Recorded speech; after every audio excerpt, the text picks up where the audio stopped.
yan. Tama na? Oo, tama na yan. Mahilig si Kuya Kuya nagbigay yan. siya ng sili. O yan. Sili sa kalabasa. So dyan guys yung kalabasa na tanim. Oo, ikuan ko nga to eh.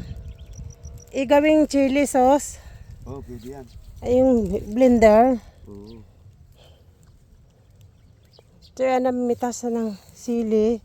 Namatay na dito. Si Bubbles kasi kasama ko to eh. Yan. Dahil sili dito. Labuyo. Eh pagkatapos nitong anihan nyo ng sili, anong susunod?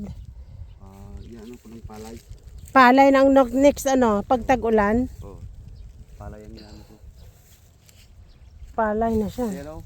Sa akin pa yan yung tabako na yan. Ay, ba hindi pa pwede maani? Pwede na yan. Medyo magulang na rin. Oo, gulang mo rin pa. Bakit ka nahuli? Yung iba bintahan na ng tabako Kasi, eh. ano yan. Tinaniman ko pa ng sibuyas yan. Ah, nauna pa lang sibuyas. Oo. Ito tumakwa naman yung sibuyas, tumama. Hindi, nalugi ako Nalugi doon kasi sabi nila dami daw nalugi na sa sibuyas. Oo. Nalugi ako. Sayang sa ano. sibuyas. Saan bahay niyo kuya? Doon banda? Doon sa dikrito. Yung guys yung palaya na kumurinot na sa sobrang init. Ano si Bubbles? Doon bumibili si si Joshua. Nang Sa tindahan. tindahan nyo? Tindahan ni Aileen yun, yung kapatid ko. Yung dating nagpipitas ng sili dito na kasama ko. Si Aileen Quaresma? Oo. Ayo, kapatid pala siya. Kapatid pala si Aileen. Ang dami pala ng kanyo, no? Laki ng farm nyo, no? Malit lang. So yan na lang, ito na lang pinagkakuan mo ngayon pagkaabalahan dito, tanim. Wala nang gagawin eh, kaya ito na lang. Tapos ibagsak mo to sa kwan, i-deliver mo sa bayan. Hindi, may suki ako dyan sa Riverside.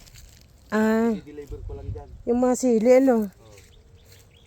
Buti hindi to kailangan ng tubig, ano? Oh, sili. Pinatubigan ko Pero tubigan mo rin. nung nakarang araw. Kasi ganito, namamatay. Namamatay nga yung iba. Oo. Dapat pala pitasin mo yung una yung namatay. Tapos patabigan ulit. Tapos nalalaglag. Ay, konti lang pala yung nalalaglag. Doon yung sili na pang sigang doon, dami namatay. Oo. Hmm. Araw. Hindi na, meron pa sa bahay ko. Ayan guys, yun. Thank you Kuya Romela. Napakuhan ka tuloy. Bigyan niya ako guys ng kalabasa at saka sili. Thank you ha. Kumusta na lang si Lisa? Oo. Itsa-itsat ko siya. Doon ka pala dati sa Miga. Siya si Babos. Ito yung mga silihan dito. Oh. Ah? Andun sa Bulacan eh. Doon na sila nakatira. Sa Bulacan. Doon pa rin nagtitinda. Yung mga damit-damit. Si Kuya Romel. Kasama ko pala dati sa trabaho sa Maynila. So sa tanim niya ito, mga silihan dito, at saka kalabasa. Tabako at saka kalabasa doon. Lawak ng kanya. Silihan niya. Sili labuyo. Diba guys, nakakatuwa tingnan. Oh. Nagbigay pa tuloy siya ng kalabasa. Itong matay na to, oh. Sayang. Yung dahon niya.